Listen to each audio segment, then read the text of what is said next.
Hi, I'm Nikki. And I'm Megan. Welcome to the Grimdark Diaries.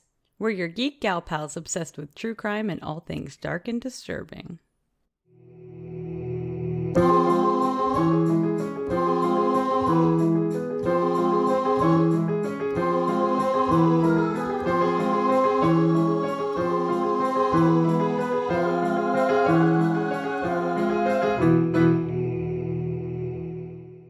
Hi, everybody. Welcome back for another episode. Megan and I just got back from our lovely long weekend vacation. I have only worked 2 work days so far this week, and I had to crack a beer today because they were so stressful that I needed it. Longest week of our life. Yeah. I've been working overtime, so it's been extra long days, and I hate when you go on vacation and then you come back and it's even more stressful than when you left. Because nobody picks up the slack while you're gone. I will say nothing, but I'm going to enjoy this ice cold beer more than usual. I actually feel very, very lucky and very blessed because where I work, I didn't really have like a full coverage of my job, but people are just so super sweet and understanding when I'm gone. They're like, no worries, it can wait until you get back. But even when I get back, they're like, no rush, like whenever you have a chance to look into it. And I'm like, awesome, thank you. So like the last 2 days have been like busy, like steady busy, but not like overly crazy or anything like that. I've been very lucky and I've been able to leave on time every day. So I am very blessed. Megan, isn't that just great? I'm not trying to rub it in your face. I'm trying to show gratefulness and thankfulness for my job. That's fair. Yeah. All right. Well, if you recall last time, I rolled for the next episode, which was going to be Stalker, your biggest fan you don't know about. And by rolled for it, you mean I assigned it to you assigned. You crit failed. Damn it. I was hoping we wouldn't bring that up. No, I actually forgot that I did that. But it was still a great category, so thank you. Yeah, you're welcome. It wasn't really easy to find a story, not gonna lie. There was a bazillion stories about the Nightwalker, and we're not Nightwalker. The Night Stalker. Oh my goodness. Zombies? Werewolves? Which is it? Vampires. Oh. I'm watching a lot of Buffy. Very good.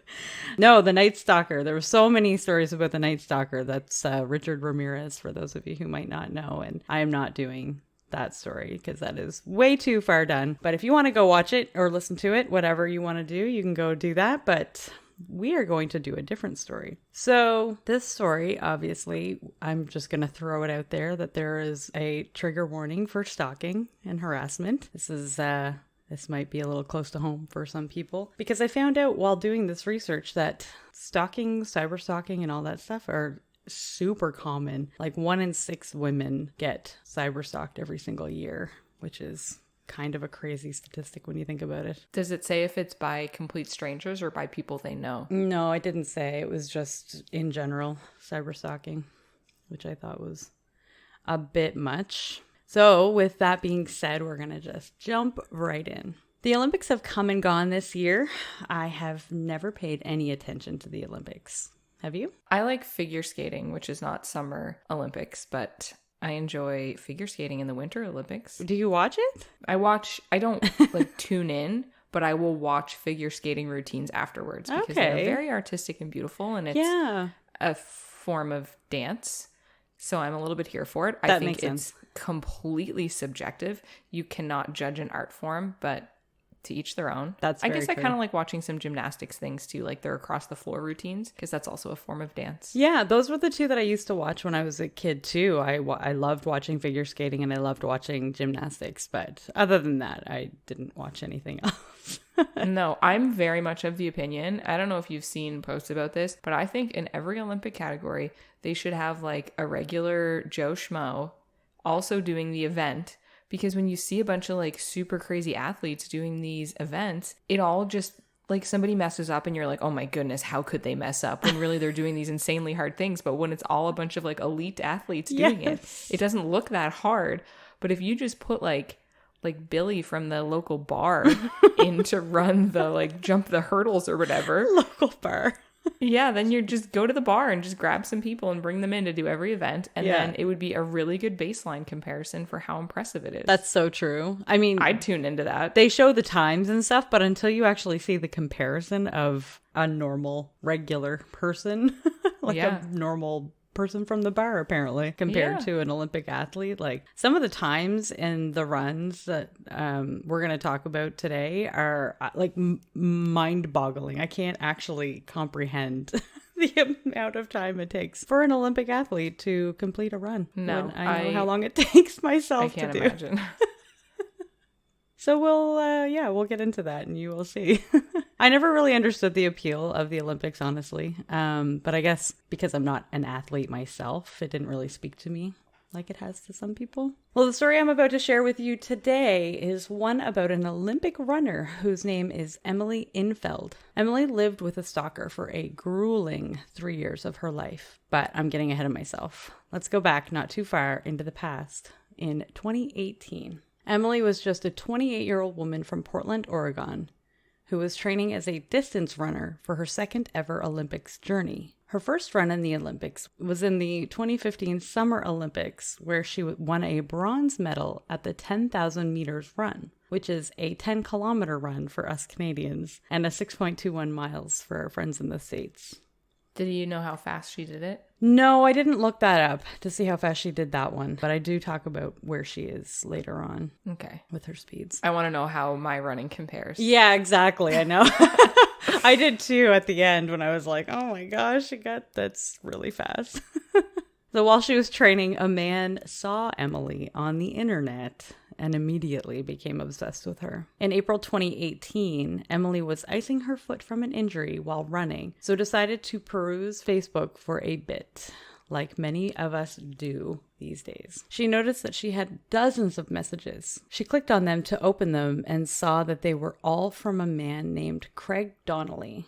Other than the quantity of messages he was sending, he seemed nice enough. He was claiming to be a USA track and field coach and had seen that she was injured and wanted to offer some advice. He sent her many sites to go to that referenced hormone production and endurance running. She checked out his picture to see who she was dealing with and saw a young white male who had a goofy smile. Obviously, she was a bit leery due to the fact that he sent dozens of messages and wanted to be sure that he was who he said he was. So she reached out to the USATF, which is the USA Track and Field, to verify that he was, in fact, a coach. She also reached out to her coach and agent and sent them the screenshots of his messages to them so they knew what was going on. She never did hear back from the USATF about the validity of his claims. Craig continued to send messages over and over again for a month or more before Emily finally got tired about it and decided to write him back and asked him to stop sending her messages.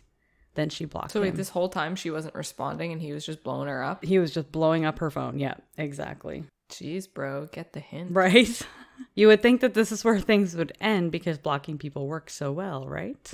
Well, it wouldn't be long after this when Emily started getting phone calls from an unknown number. The person calling would leave her messages, and even though Emily had never heard Craig speak before, she believed these messages were left by him due to their nature. In one of the messages, Emily recalls him saying, quote, "I am easy to please and have only 2 requests. One is that the ceremony is not held in a church in Santa Barbara, California, and that's in the jurisdiction of the annulment. And 2 is that the singer is also a Christian, Carrie Underwood. I am pretty sure she would perform for free, much like I have provided professional services for free in the past." End quote. So he just left her a message about their non-existent wedding? Yes, he sure did. That's a lot to take in. It is, yeah. And I don't know how you would take that as a person who heard that message on your phone. Yeah. Also, judging his choice slightly of Carrie Underwood being, she's a beautiful singer, but as your wedding musician? Right. I don't know about that. Also for free? I can't. I don't think I highly she would doubt perform that. for free. That is, yeah, also a very delusional thought along with all the other ones you just Didn't she said win about. American Idol? Isn't that where she I came think from? she did. Yeah, I didn't watch that show, but I do believe that's where she came from. I watched the early seasons. Yeah, I think I think the first one, maybe.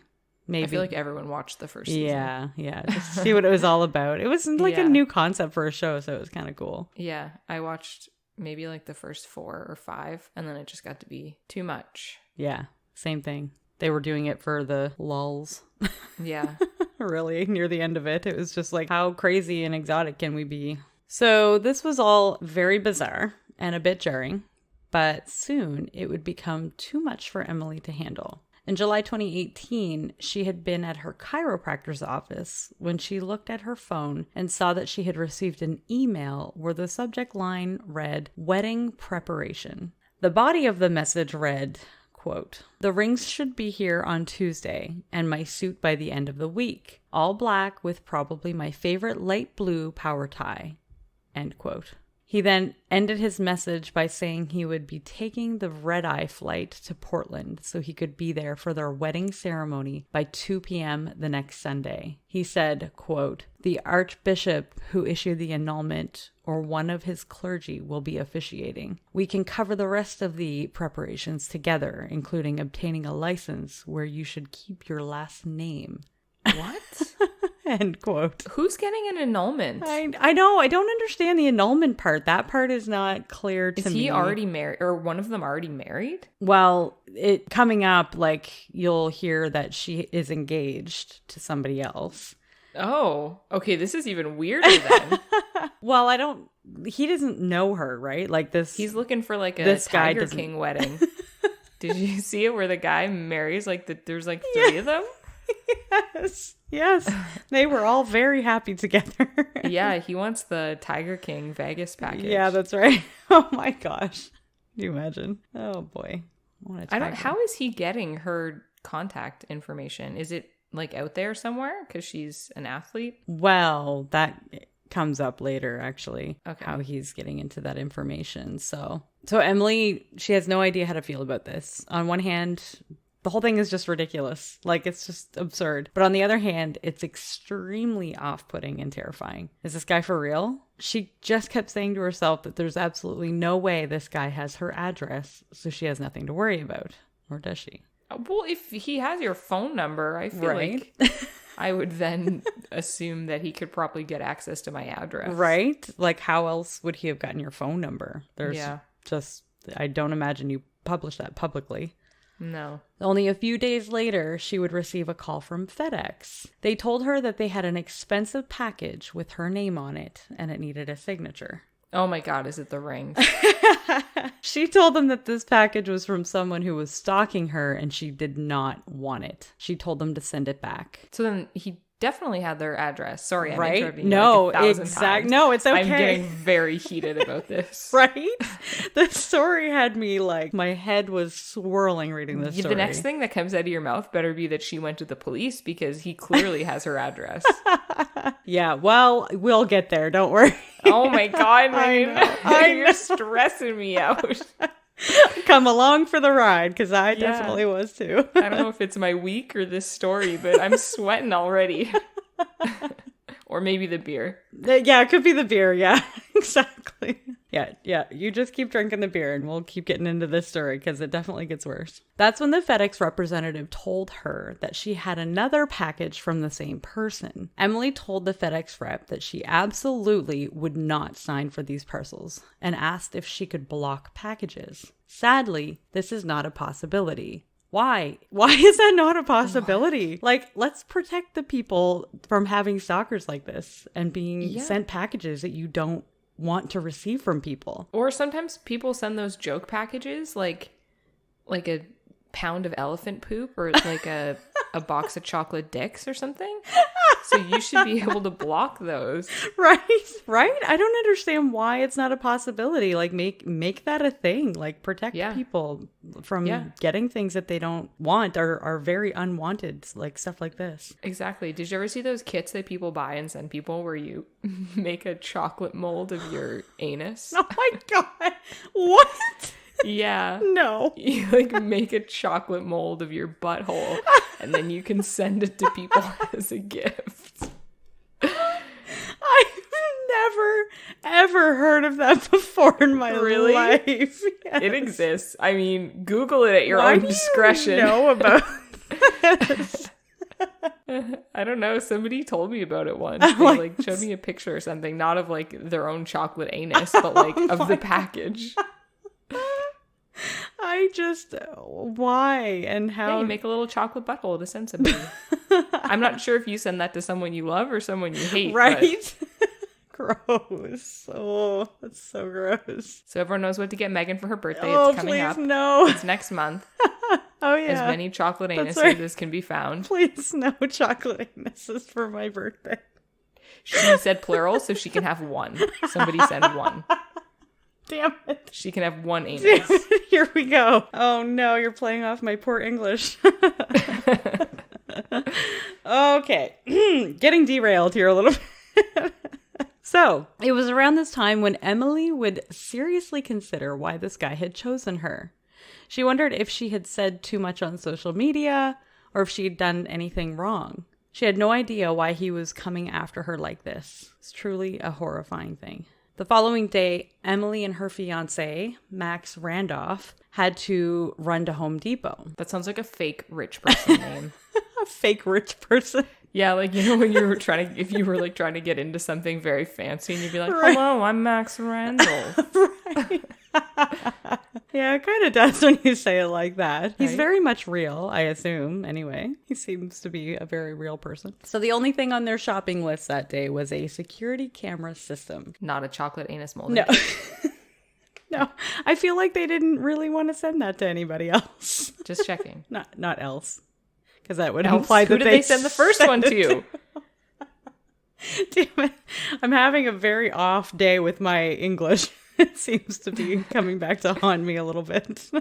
They wanted to make sure they'd be ready if Craig ever did decide to come to their house. After they arrived back home, there were 2 FedEx slips stuck to their door. Emily and Max installed the security system and then promptly ventured out of the city for the weekend. Since, you know, she didn't want to be around when Sunday at 2 p.m. rolled around to see what Craig was hoping to happen on the day of their so-called wedding. That's smart. But did she go to the police at this point? Not yet. Oh my goodness. However, after they came back home, she checked the security cameras and there was no sign of Craig Donnelly anywhere. And she knew that this kind of fear was not healthy, so she finally went to the Multnomah County Circuit Court where she would apply for a protective order against Craig. So technically not the police, but also the courts to try to get this protective order set up. Emily went to court to defend her stance to put the protective order against Craig. She showed the judge with shaky hands all of the Facebook messages she had gotten, the FedEx packages, and exclaimed that he had threatened to go to her home for the wedding, so she needed this protective order against him to protect her and her family. In the end, the judge did approve a temporary stalking protective order against Craig Donnelly. What does that do? It's kind of like a restraining order? Yeah, exactly. It's kind of like so a just like restraining an order. Invisible barrier. Please don't come Yeah, here. don't come here and don't talk to the me. person she doesn't speak to. That's right. Yeah, exactly. Right. So that's probably not gonna help. Not even a little bit.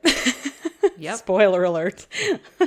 Emily noted that as she was walking out of the courtroom that day, she saw a dozen or more women lined up outside the courtroom, all there for the same purpose, to plead their cases against their stalkers or those they needed protecting from. That's awful. I know, it's so sad. It really kind of opens your eyes how frequent this happens, like way more than we think it does. 2 months would pass, and then Emily was granted another gift, a permanent stalking protective order from the Multnomah County Circuit Court against Craig Donnelly.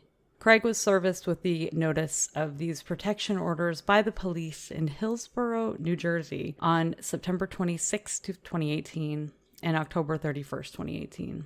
Emily would carry on with her life. She was able to start training for the Tokyo Olympics, then scheduled for 2020. She was getting qualifying times on her running, so she was getting excited and hopeful for being able to attend the Tokyo Olympics when it came around. She was at the height of her game. She was strong, healthy, and focused on one thing, an Olympic medal. For 16 months, life was good, and Emily finally felt the freedom and relaxation of a life where she didn't have a stalker.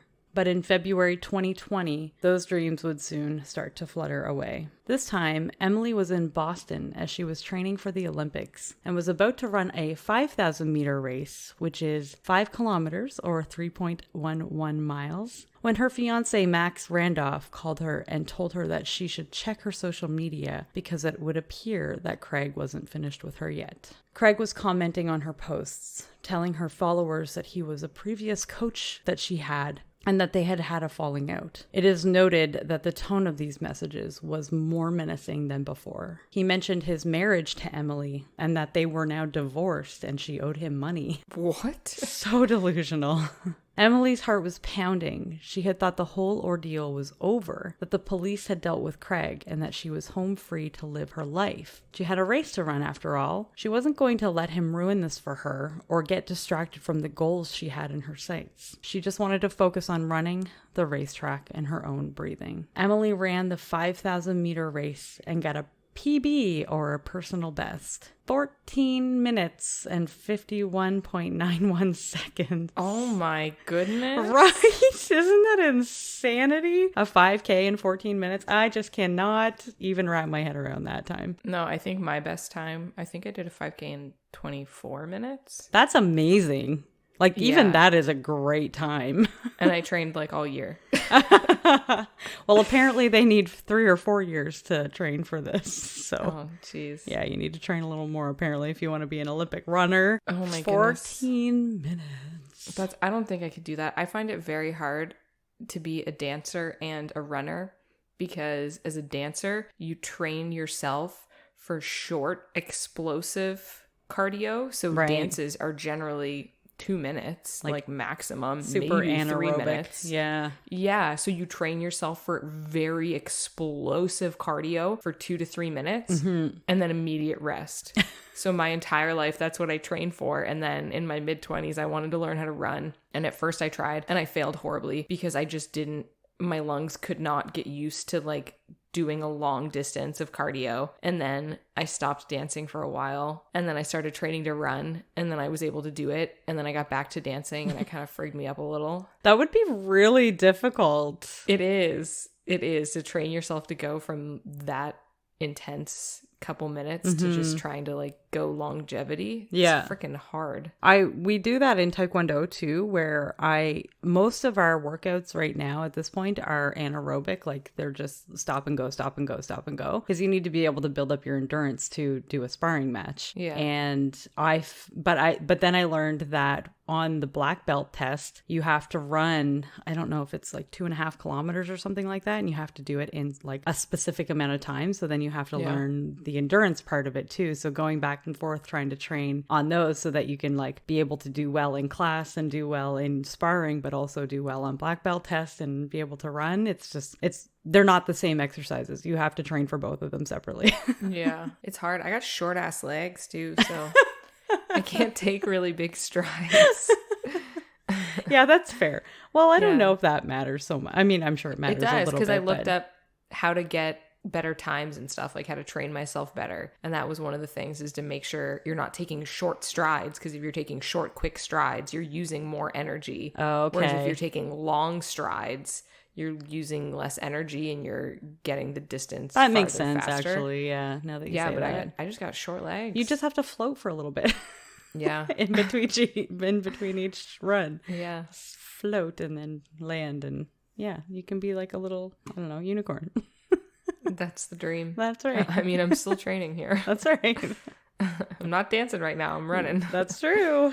So, as more time passed, more messages she deleted, more accounts she had to block. They just kept coming in. It'd be June 2020, after the Olympics had been postponed to 2021 due to the COVID-19 pandemic, when Emily got a call from a security team member. He advised, quote, "We have some troubling news. Your stalker has rented a place 2 miles away from your house. And he has posted on LinkedIn that he is coming to Portland specifically to kill you." End quote. What? Yes. On LinkedIn, of all places. That's where you go to find a job, right? Not where you go to announce your murders. Right. I feel like that's more of a Reddit thing. Right? You would think. I don't. Or I LinkedIn guess, is no, such what's a that other random one? thing. 4chan? Isn't that what the kids use now? I don't know. 4chan. I feel like 4chan was before Reddit, wasn't it? I don't know. Isn't that the anonymous one, though, where people post bad things? We know I Could don't use the be. internet, so... I could be. I don't know. I wasn't really into 4chan. I don't know. or I any of think that. there's a 4chan and I think there's an 8chan or something. Nobody at me if that's wrong. I think I heard it on a podcast because that's where I get all my information. Everybody at Nikki for all the wrong things she's just said. If people at me, then I'm going to tell them to send you chocolate anuses. No! So. It's a waterfall effect, Megan. This is just falling back on me hardcore today. Okay, so he posts on LinkedIn that he's going to murder her. Correct. Where do you post that on your LinkedIn? Is that in his profile? Well, there's like a feed. There's a news feed, and it's just like Facebook except for businesses, really. And so he just typed a sentence that was like, "I'm coming to kill you. I'm moving to Portland. Coming for that booty." Mm-hmm. Specifically, yeah, he specifically said that he was going there to kill her. So, very scary time for poor Emily. Sure enough, Craig Donnelly had gotten a room in Portland only 10 to 12 miles from Emily's home. Craig's mother, Elizabeth Applegate, told the landlord that her son was a kind person and therefore would be a good tenant. The landlord also ran a background check on Craig, and that turned up nothing out of the ordinary, so decided to allow Craig to move in. It didn't take long, however, for the neighbors to start complaining about Craig. Apparently he smelled bad, and he screamed all the time for no reason. What? Yes. The complaints were many, so the landlord opted to remove Craig and offered to pay him back his deposit. Apparently Craig did not take this well and started to scream some more, said all sorts of crazy things, and then threatened the landlord's life. Why did he smell? I'm not really sure, but one of the comments from one of the neighbors that he had said that he smelled like a bag of trash. Like he just smelled like garbage all the time. Oh, so maybe he just didn't clean his apartment. No, I'm maybe guessing. He had like a little hoarder situation going. That's very possible. Not long after this, Emily's security intel then told her that they discovered Craig had moved into another apartment, this time only 2 miles from her home. They recommended that she leave town for fear of her life. So off they go, Emily and her fiancé Max, to Atlanta, Georgia, leaving behind her training and the hopes of becoming an Olympic medalist. Emily feared that Craig had followed them to Atlanta. She kept contacting the police in Portland every single week in hopes for a better update than the week before. The officers told her that they had interviewed Craig. They told her, quote, "This guy's out to get you. He knows that you have a protective order. He knows that he's violating it, and he thinks you guys were married. He knows that he threatened your life, but he said that he just wanted to scare you, and he wanted you to know how much he hated you." End quote. So then what did the police do about that? Absolutely nothing. What? They kept telling her to wait. So even though this next part, even though Craig admitted to all of this to them, they still didn't arrest him because they wanted to get a full statement from him to have it in his file. And they also hadn't read him his Miranda rights either. They were apparently working on an arrest warrant. It would be in late July when Nike, Emily's sponsor, would call Emily and ask her to return to Oregon so that she could fulfill her race requirements for them. She said, quote, "It was implied to me that if I didn't return to race, there was a high likelihood that my pay would be cut without consideration for the pandemic or my situation." End quote. However, in a statement to ESPN, Nike did say that it, quote, "did not mandate what races Emily ran in as a Nike athlete. Those decisions are left up to the athlete and their team, and that they took this matter extremely seriously and put Emily's safety first." End quote. Emily felt obligated to go back, so she did. But she didn't go home. Instead, she rented an Airbnb for around $2,000 because she was too afraid to go home. I mean, who wouldn't be? That's a baller Airbnb. $2,000. I feel like that's a little bit expensive. I don't know if there would be cheaper ones or not, but maybe that's insane. I don't know. Maybe that was all that was left.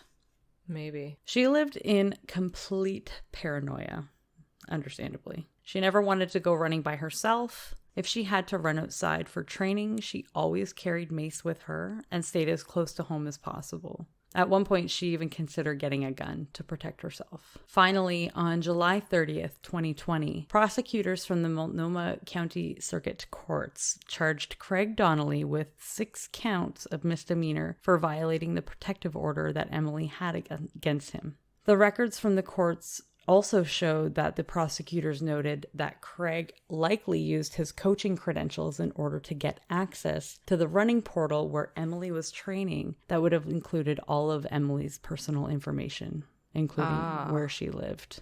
Mm-hmm. So he did have legit credentials? He did, yes. And you will see why and what happened to him. Why he is the way he is. Police said that after they had interviewed Craig, he left the state. Of course he did.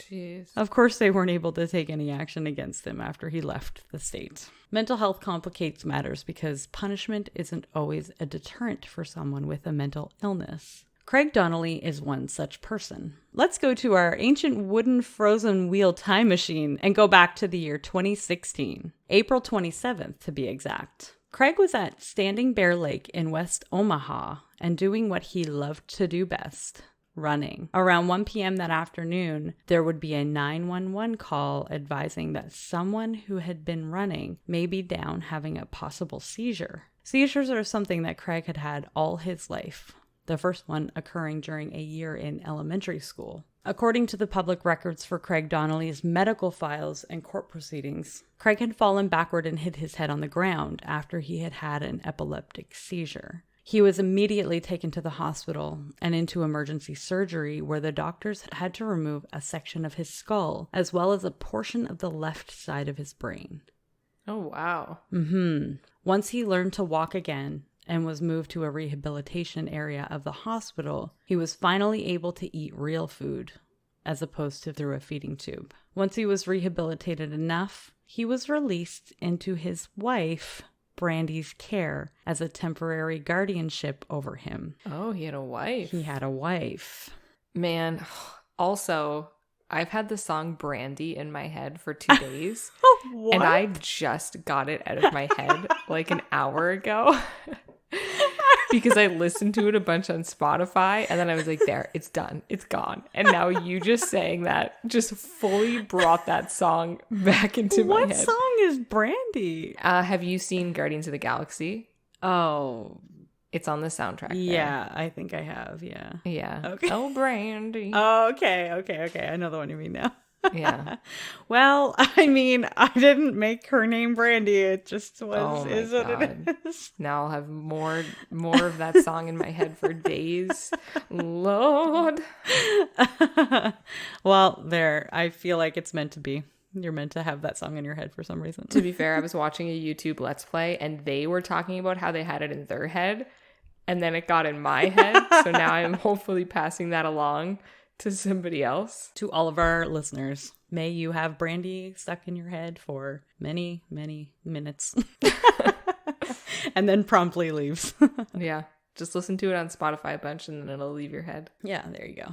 She soon said that she would, so this is Brandy we're talking about. She soon said that she would be unable to care for him as he was unable to take care of his physical needs. A year later, in July 2017, Brandy unfortunately had to file for bankruptcy. She said that the reasoning was that her husband was disabled and that he was drawing disability payments. But in September 2017, she didn't have to be a guardian for him anymore as he was finally able to go out walking and hiking on his own. He was even biking and running, so he no longer required the physical care that she was giving him. Only 1 month later, Craig would take one of the cats and move back to New Jersey to live with his mother. And shortly after this, Brandy filed for divorce and moved out of Nebraska. She did everything she could to support him and encourage him. So he left her, which is, I don't know. Interesting. I mean, obviously we don't know the circumstances of their relationship, but I just thought that was very odd because she stuck with him through everything. And then after he got better, he was like, all right, I don't need you anymore.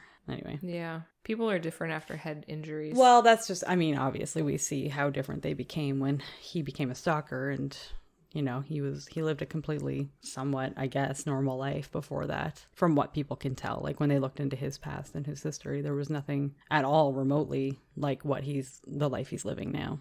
So back to our ancient wooden frozen wheel time machine we go and come back to the year 2020. After Craig had left Oregon, there wasn't much news about his whereabouts. The private security company that Emily worked with said Craig was traveling around the United States and thought that there may have been another woman on his radar to stalk. For almost a year, Emily had no idea where Craig was, a thought that would be certainly concerning and frightening. On June 3rd, 2021, Craig Donnelly, 36, was finally arrested in Tennessee. Craig was being transported to Portland, Oregon. However, along the way, they were intercepted by the U.S. Marshals, and Craig was then taken into federal custody. Only 4 days later, on June 7th, Craig was charged with cyberstalking and interstate violation of a protection order, both of which are felonies. The cyberstalking charge comes with a maximum sentence of 5 years in prison. Minimum sentencing for this one is only 1 year.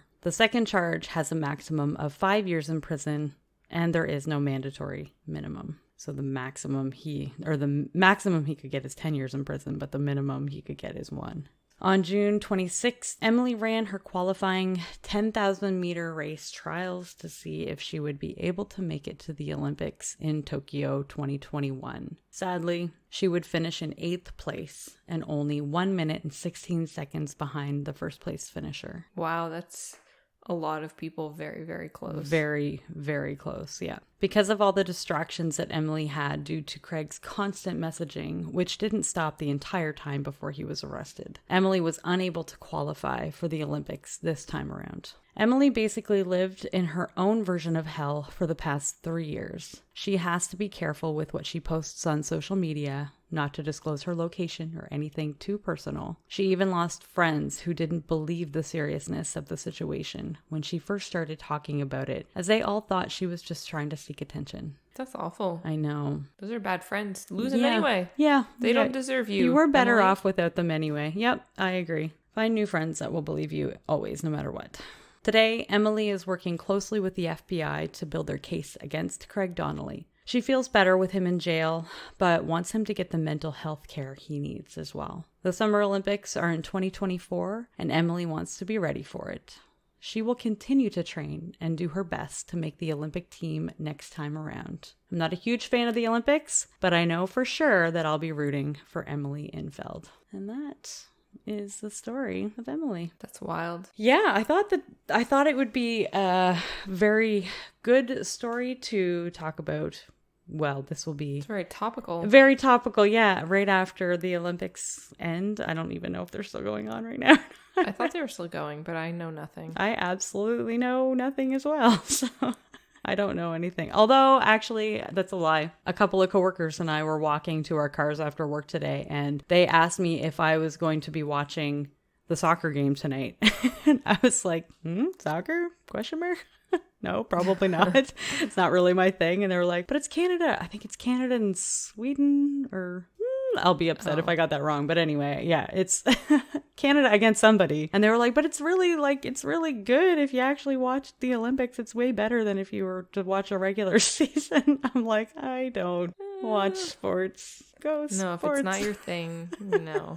In-person sports, even if it's not really your thing, watching sports in person can be kind of exciting. That's very true. You feed off the energy of the crowd. Yeah. Like I went to multiple NHL hockey games when I lived in Calgary, and whoa, you definitely feel the energy from the crowd from those. Yeah. I was in Calgary during the Red Mile. I don't know if you heard about that time.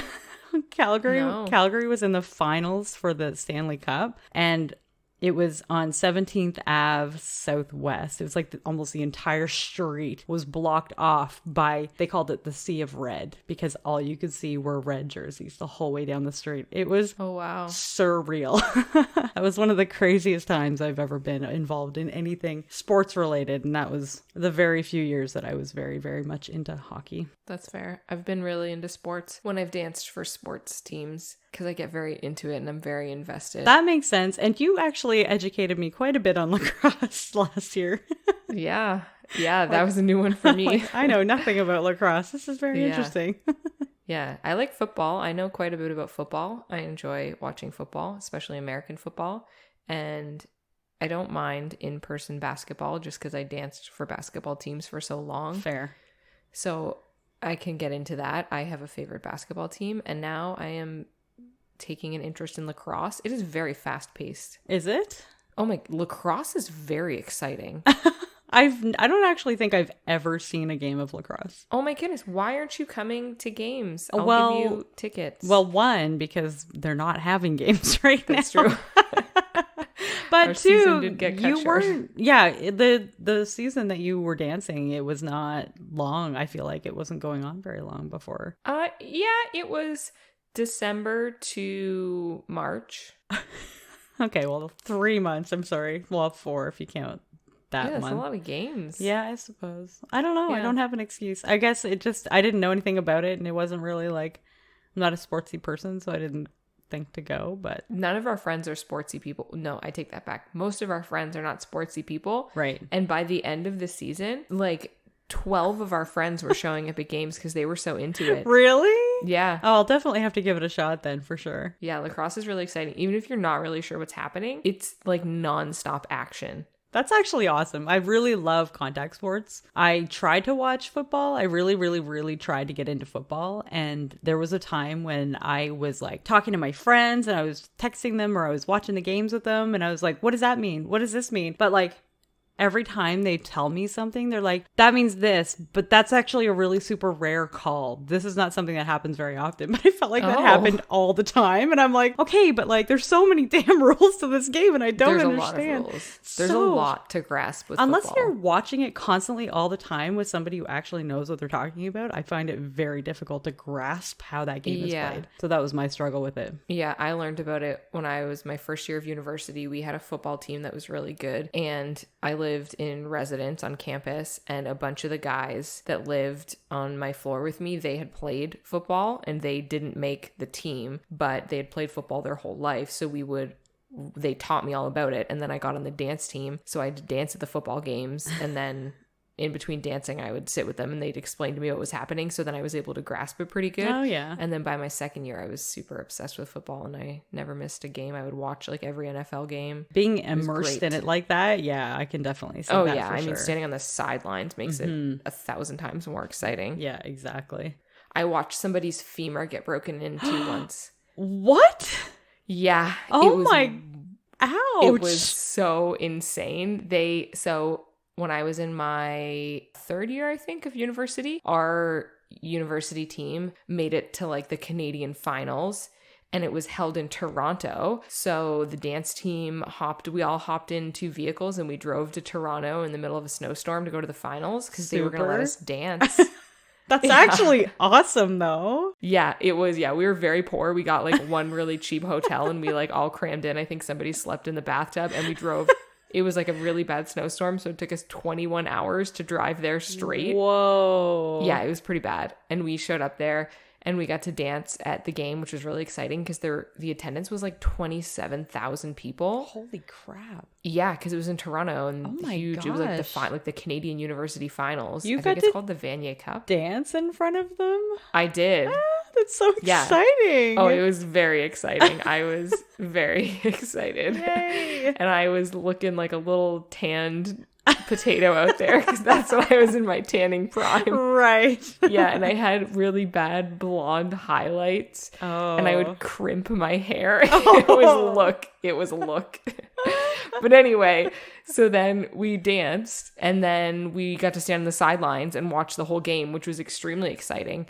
And one of our players, who was a good friend of mine, tackled a guy on the other team. And it was a completely fair tackle. But just the way he hit him and the way his body was directly in front of us, like a couple meters in front of us, his femur snapped in 2 and his leg bent in half at the femur and his foot came up to his head. Oh my god. Oh my gosh. That would be so cringy to watch. Oh yeah, they had to bring like a medical thing out to like put him on this like cart to take him off because his femur was cracked. And then they replayed it gosh. on the Jumbotron Did they like actually? 100 times. Yeah.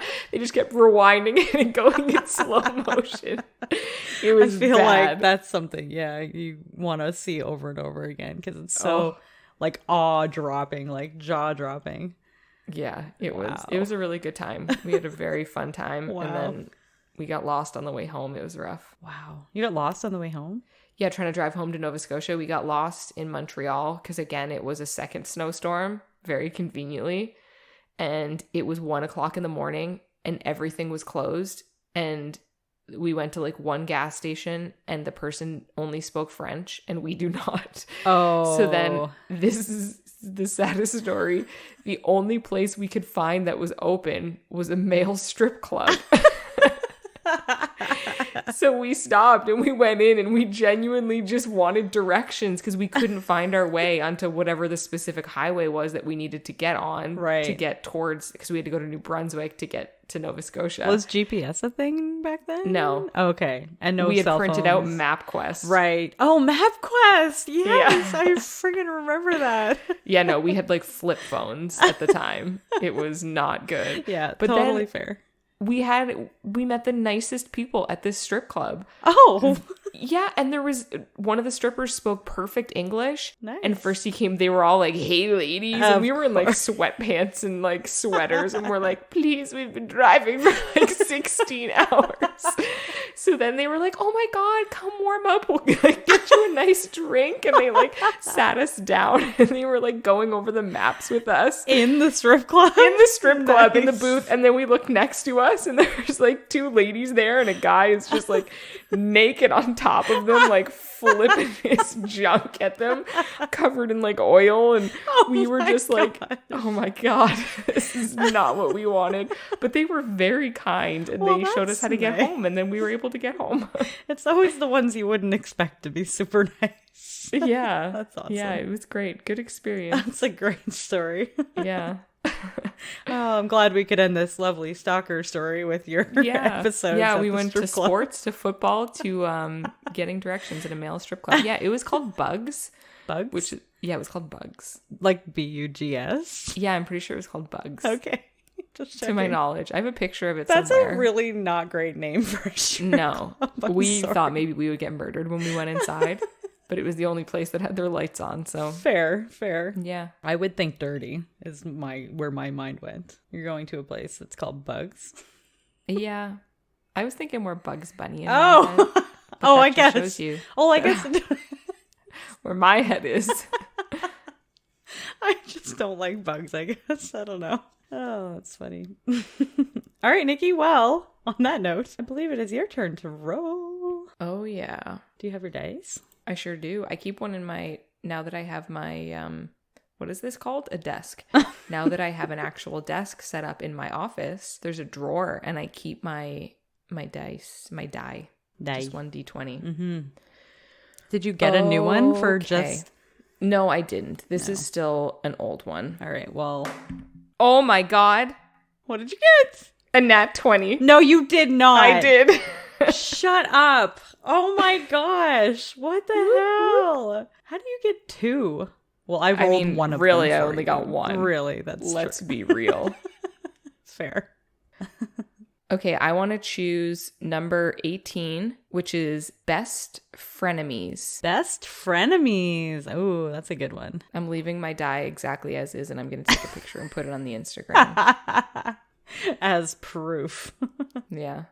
See, I did roll a 20. Wow, that's nice. Thanks for that. Yeah, I'm just bringing the room up since your crit fail was last week. That's true. That's very true. So is it going to go backwards now? I'll roll 19 next week. I mean, maybe. We'll see. We need to get these categories in the top 10, top 20 from Yeah, 10 to for 20. 18. Yeah. So if you want to follow us on social media, you can find us at The Grimdark Diaries on Instagram and Facebook. If you have Twitter, we are Grimdark Diaries. If you want to send us an email and, tell Megan all about your chocolate anus molds, you can find us at The Grimdark Diaries at gmail.com. Please direct those emails to Megan's attention. Thank you.